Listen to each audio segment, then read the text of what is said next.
चलिए देखो, सबसे पहले ना आपको अपने मॉक्स के थ्रू, अगर आपने जैसे लास्ट 3 मॉक्स दिए हैं, ठीक है,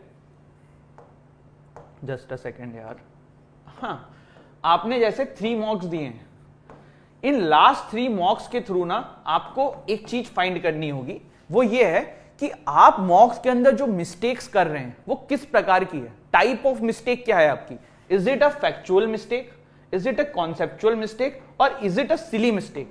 अब आप बोलोगे सर ये फैक्चुअल क्या है, कॉन्सेप्चुअल क्या है, हमें कैसे पता पड़ेगा। देखो, फैक्चुअल मिस्टेक का बेसिकली मतलब ये कि आपसे पूछ लिया आईपीसी का सेक्शन 374 क्या है, हाइपोथेटिकली एग्जांपल दे रहा हूं, मान लो ये पूछ लिया, आपको नहीं आता है, तो this is an fact based mistake. इतने सारे सेक्शंस हैं भाई, आईपीसी, एविडेंस, ये वो सब याद नहीं रहेंगे ना। ऐसे क्वेश्चंस अगर आपके गलत हो रहे हैं, इतनी लोड मत लो, अपना रिवीजन करते रहो, एग्जाम में जितने याद आ पाएंगे ठीक है, जितने नहीं आएंगे कोई बात नहीं, ठीक है। दूसरी मिस्टेक्स होती है कॉन्सेप्चुअल, ये वाली मिस्टेक्स और जो सिली मिस्टेक्स होती हैं, this should not be avoided, this can not be ignored. मतलब आप फैक्चुअल मिस्टेक करके आ रहे हो ना, कोई दिक्कत नहीं है, चलेगा, लेकिन अगर आप कॉन्सेप्चुअल एंड सिली मिस्टेक्स करके आ रहे हो तो ये नहीं चलेगा, आपको इस पे काम करना होगा। अब आप कहोगे कि सर ये कैसे काम करें, ये कैसे पता पड़ेगा कि कॉन्सेप्चुअल मिस्टेक है कि सिली मिस्टेक्स है ना, ये मैं आपको आगे बताऊंगा। सिली मिस्टेक्स के बारे में पहले आपको समझा देता हूं। सिली मिस्टेक्स बेसिकली होती क्या है, सिली मिस्टेक्स बेसिकली होती है कि आपने बबल फिलिंग में कुछ गलती कर दी, ठीक, या फिर आप एंजाइटी, परेशान, जब एग्जाम माहौल में जाओगे वहां परेशान हो जा रहे हो, मॉक देते टाइम पे थोड़ा प्रेशर फील कर ले रहे हो, आपको कोई चीज आती थी लेकिन बस प्रेशर के कारण आप गलत कर दिए, तो these are the types of silly mistakes. मतलब हमें कोई चीज आ रही है तब भी हम नहीं कर पा रहे हैं, तो वो हमारी सिली मिस्टेक्स हो जाती हैं, ठीक है। बहुत बार आपने सुना है ना लोगों से कि यार मुझे तो वो आता था लेकिन वो कर नहीं पाया, मैं टॉट में वो चीज आती थी मुझे, मैं कर नहीं पाया, वो एविडेंस का एक क्वेश्चन आया था, मुझे आता था लेकिन मैं कर नहीं पाया, क्यों, क्योंकि आप प्रेशर में आ गए थे, ठीक है। तो ये कैसे अवॉइड की जाएगी, ये 2-3 तरीके से अवॉइड की जा सकती है। बेसिकली ये क्यों हो रही है, क्योंकि फोकस की कमी है। अब वो बहुत सारे रीजंस की वजह से हो सकती है, फैमिली में दिक्कत है, बॉयफ्रेंड गर्लफ्रेंड से लड़ाई चल रही है, या पेपर की एंजाइटी है, प्रेशर है, नहीं हुआ तो क्या, ये सारी चीजें। तो ये फोकस आपको अपना बढ़ाना होगा। आप मेडिटेशन के थ्रू बढ़ा सकते हो, वो रास्ता नहीं अपनाना चाहते हो तो चलो ठीक है, आप मॉक्स दो, नंबर ऑफ मॉक्स दो, और मॉक्स को आप एग्जाम लाइक कंडीशन में दो। मैं फिर से बोल रहा हूं, मॉक्स को आपको एग्जाम लाइक माहौल में देना है। अगर आप मॉक्स को एग्जाम लाइक माहौल में दे दोगे तो फिर आप जितने नंबर ऑफ मॉक्स एग्जाम लाइक माहौल में देते जाओगे, आपका प्रेशर लेने की कैपेसिटी जो है वो बढ़ जाएगी। अब इसको आप कैसे कर सकते हो, जैसे कि आपके कोई 3-4 दोस्त हैं, एक साथ पेपर बैठ के दो, मॉक का प्रॉपर 2 घंटे बैठ के दो। अगर आप किसी कोचिंग में इनरोल्ड हो, जैसे हमारे यहाँ पे हम वीडियो कॉल के थ्रू बहुत सारे बच्चों को एक साथ इकट्ठा करके मॉक्स कराते हैं, तो वो प्रेशर वो फील करते हैं। अगर आप किसी कोचिंग में नहीं हो तो आप क्या करो, आप अपने दोस्तों के साथ वीडियो कॉल पे जुड़ जाओ, गूगल मीट कर लो, जूम कर लो, एक दूसरे, जब नंबर ऑफ फेसेस आप देखते हो ना तो वो एक अलग टाइप का प्रेशर क्रिएट करता है, and that is what exam like condition is. आपको वो करके सिली मिस्टेक्स को अवॉइड करना है। अब हम बात करते हैं कॉन्सेप्चुअल मिस्टेक्स के बारे में। उससे पहले मैं आगे बढ़ूंगी, क्वेश्चन बहुत सारे बच्चे मेरे से पूछते हैं, काफी सारे लोगों का कहना है कि सर नंबर ऑफ अटेम्प्ट कैसे डिसाइड करें। देखो, नंबर ऑफ अटेम्प्ट को डिसाइड करने का एक बहुत सिंपल सा तरीका है, ठीक है। आप जो है ना धोनी रूल फॉलो करो। धोनी का रूल क्या था, एक बार ना धोनी से कमेंटेटर ने पूछा कि भाई आप ये कैसे डिसाइड करते हो कि किसी पिच पे कितने रन बनने हैं। तो धोनी ने बोला कि यार ये ड्रेसिंग रूम से डिसाइड नहीं होता है। जब हमारे ओपनर्स ग्राउंड में उतरते हैं, वो जिस तरीके से बैटिंग होती है, जिस तरीके की पिच होती है, अगर बॉलिंग विकेट है, स्विंग हो रही है, टर्न हो रही है, तो हम उस हिसाब से टारगेट डिसाइड करते हैं। और अगर बैटिंग पिच है तो हम उस हिसाब से टारगेट डिसाइड करते हैं, पर वो ग्राउंड में उतरने से पहले नहीं डिसाइड हो पाता है। तो कहने का मतलब ये है कि जब आप पेपर दोगे, चाहे आप मॉक दे रहे हो, चाहे आप क्लैट का पेपर दे रहे हो, आप जब पेपर दोगे तो आपको आइडिया लग जाएगा पेपर टफ है क्या, लेंदी है क्या, कठिन है क्या, और जो भी होगा वो सबके लिए होगा, है ना। तो आपको उस हिसाब से एक नंबर ऑफ आइडियल अटेम्प्ट देखने, जैसे ये किसी टॉपर ने कहा था कि 85 से कम करके मत आना, पीएसयू नहीं मिलेगा, ठीक है, आपने वो वीडियो देखी थी। अब पेपर इतना टफ आया कि भाई इस बार जो है ना वो 72 नंबर ही मैक्सिमम आ गए, भगवान ना करे बट ऐसा टफ आ जाए, और आप 85 के चक्कर में 85 अटेम्प्ट कराए, आपके नंबर जो आने वाले थे एक्चुअल में वो 70 आने वाले थे, बट अब वो हो गए 60। पीएसयू तो रह गया ना, एनालिस्ट तो रह गया ना। कहने का मतलब ये है कि ये आप ही डिसाइड करेंगे पेपर देते समय कि क्या आइडियल अटेम्प्ट होगा, बट हाँ एक मिनिमम अटेम्प्ट आपको पता होना चाहिए कि हाँ अगर 120 का पेपर है तो मैं 65 तो मुझे मार्क्स लाने ही है ना। अब 65 मार्क्स के लिए आप देखो नंबर ऑफ आइडल अटेम्प्ट क्या है, 1/4 नेगेटिव और ये सब करके, ठीक है। तो कहने का मतलब ये है, तो ये चीज आपको खुद डिसाइड करनी है। इसके बाद कॉन्सेप्ट क्वेश्चन कैसे होते हैं मैं वो आपको बता देता हूं, ठीक है। जैसे ये देखो एक क्वेश्चन है, मान लो कि पॉलिटी में आपको एक क्वेश्चन मिल गया, कॉन्स्टिट्यूशन में आपको एक क्वेश्चन मिल गया, which of the following is are the exclusive power of Lok Sabha. अब देखो दो लड़के होंगे, एक का नाम है रामू और एक का नाम है श्यामू। श्यामू ने इस पेपर को देखा, उसने कहा यार ये तो फैक्ट बेस्ड क्वेश्चन है, मैंने तो ये पढ़ा ही नहीं है एक्सक्लूसिव पावर ऑफ लोकसभा, मैं तो क्लैट पॉइंट से कोचिंग किया हूं, बेकार टीचर थे, मानवेंद्र सर एक नंबर के बेकार आदमी थे, उन्होंने हमें कुछ पढ़ाया ही नहीं, उन्होंने हमें ये पढ़ाया ही नहीं, उनके मॉक में ये क्वेश्चन ही नहीं था। और दूसरी तरफ एक बंदा है जिसका नाम है रामू, ठीक है। रामू जब इस क्वेश्चन को देखता है तो वो कहता है अरे वाह, ये तो मैंने जो पढ़ा था वही आ गया, ये तो जो मानवेंद्र सर ने पढ़ाया था, जो क्लैट पॉइंट ने पढ़ाया था वही आ गया।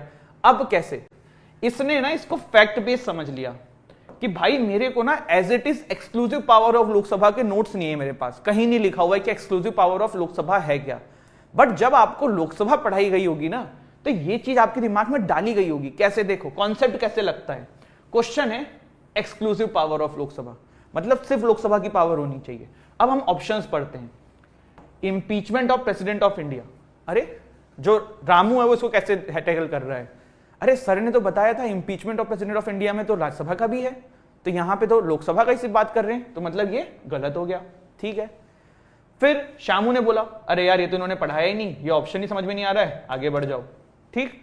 रामू ने अभी दिमाग लगाना चालू रखा हुआ है, कॉन्सेप्ट लगा रहा है।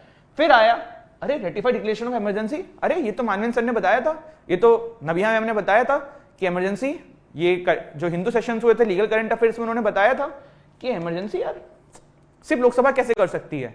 और अगर आपको टीचर्स ने भी नहीं बताया ना, आप एक लॉ एस्पिरेंट थे, आपने 4 साल 5 साल कॉलेज में कुछ करा है ना, वहां पे सिर्फ तफरी नहीं काटी है, तो आपको पता होना चाहिए इमरजेंसी जैसी बड़ी चीज सिर्फ लोकसभा कैसे कर सकती है, या प्रेसिडेंट का इंपीचमेंट सिर्फ लोकसभा कैसे कर सकती है। ये दो ऑप्शन आप यहीं हटाओगे, आपको आंसर मिल जाएगा, सेकंड ओनली बी, खत्म। ये था कॉन्सेप्ट क्वेश्चन। कहने का मतलब ये है ना, हर चीज को रट्टाफिकेशन के थ्रू नहीं सॉल्व करना है। जैसे कि जब मैंने आज से 2-2.5 साल पहले क्लैट पीजी का एग्जाम क्रैक किया था, देयर वाज ए क्वेश्चन कि टैक्स के ऊपर जो टैक्स लगता है उसे क्या बोलते हैं।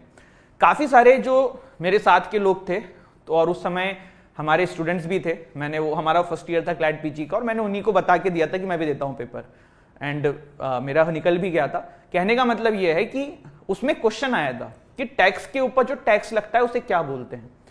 अब कुछ बच्चे जो है ना, उसमें उन्होंने क्या किया कि बच्चे में इसलिए बोल रहा हूँ कि कुछ हमारे स्टूडेंट्स भी थे और कुछ मेरे साथ के फ्रेंड्स भी थे जिन्होंने क्लैट पीजी का पेपर दिया, तो वो आए, उन्होंने बोला टैक्स लॉ में तो हमने कहीं नहीं पढ़ा कि टैक्स के ऊपर जो टैक्स लगता है उसे क्या बोलते हैं। तो ये ना फैक्ट बेस्ड क्वेश्चन नहीं था, ये कॉन्सेप्ट बेस्ड क्वेश्चन था। इतने दिन से हम बचपन से आज तक क्या करते हुए आ रहे हैं, पता होना चाहिए ना। ये सेस हम पढ़ते हैं कि शुगर सेस लगा रहे हैं, ये लगा रहे हैं, तो सेस का मतलब क्या हो सकता है कि टैक्स के ऊपर जो टैक्स लगता है, समझ रहे हो। तो ये कॉन्सेप्ट बेस्ड है। कहने का मतलब ये है ना कि आप सिर्फ यही एक्सपेक्ट करके मत जाना पेपर में कि जो आपने बुक में पढ़ा है वही आएगा। बहुत बार बहुत सारे क्वेश्चंस ना आपके अभी तक के एक्सपीरियंस से भी सॉल्व होंगे, तो आपको उस चीज को समझना होगा, ठीक है। Understand it just a mock, मतलब जो मॉक में अगर नंबर कम आ रहे हैं तो उसमें परेशान नहीं होना है, पेपर नहीं हुआ है, पेपर क्लैट का भी समय है, मॉक में गलतियां हो रही हैं, अच्छी चीज है, गलती नहीं होंगी तो सीखोगे कैसे, तो वो आपको एनालिसिस करनी है। एंड क्लैट पॉइंट का एक एसटीएन मेथड है, ये मेरे द्वारा बनाया गया है, ऐसे ही मन से मैंने नाम लगा दिया है, पर मतलब क्या है इसका एसटीएन का वो आप समझ लो। सबसे पहली चीज सब्जेक्ट, दूसरी है टॉपिक, और तीसरी है नेचर ऑफ मिस्टेक। आपको ये 3 चीज नंबर ऑफ मार्क्स के थ्रू एनालिसिस करनी है कि आपके किस सब्जेक्ट में सबसे ज्यादा नंबर कट रहे हैं, उस सब्जेक्ट में भी किस टाइप के टॉपिक्स में आपके क्वेश्चन के नंबर कट रहे हैं, और क्या आपका कोई नेचर ऑफ एक पैटर्न है जिसकी वजह से गलत हो रहे हैं। नेचर ऑफ मिस्टेक्स क्या है, जैसे कि मैं एग्जांपल दे देता हूं, ठीक है। कोई बंदा है, उसका ना सब्जेक्ट जो है जिसमें सबसे ज्यादा गलती हो रही है वो हो रही है एविडेंस एक्ट में, ठीक। टॉपिक एविडेंस एक्ट में बहुत सारे हैं, लेकिन एक फिक्स टाइप के क्वेश्चंस हैं जो गलत हो रहे हैं, वरना मान लो चलो एविडेंस एक्ट में ही हो रहे हैं। और एविडेंस एक्ट में ना फैक्ट बेस्ड वाले गलत नहीं हो रहे हैं, कॉन्सेप्ट बेस्ड वाले हो रहे हैं। जैसे मान लो किसी के आप किस में ले लो, प्लेस ऑफ कॉन्ट्रैक्ट लॉ में गलती हो रही है। कॉन्ट्रैक्ट लॉ में क्लैट पीजी का फेवरेट क्वेश्चन है प्लेस ऑफ कॉन्ट्रैक्ट पे पूछना। मान लो आपसे बार बार कॉन्ट्रैक्ट लॉ में गलती हो रही है, किस टॉपिक पे, वो प्लेस वाले कॉन्ट्रैक्ट पे ही हो रही है, प्लेस ऑफ कॉन्ट्रैक्ट पे। और नेचर क्या है, कॉन्सेप्ट मिस्टेक है। जो 3 मिस्टेक्स मैंने बताई थी, fact based, silly mistake, concept mistake, पता पड़ा कॉन्सेप्ट मिस्टेक है। मतलब आप रिकॉग्नाइज नहीं कर पा रहे हो कि प्लेस ऑफ कॉन्ट्रैक्ट कैसे डिसाइड किया जाएगा, तो आपको उस पर काम करना होगा। ऐसे ही आपको हर सब्जेक्ट में ढूंढना होगा।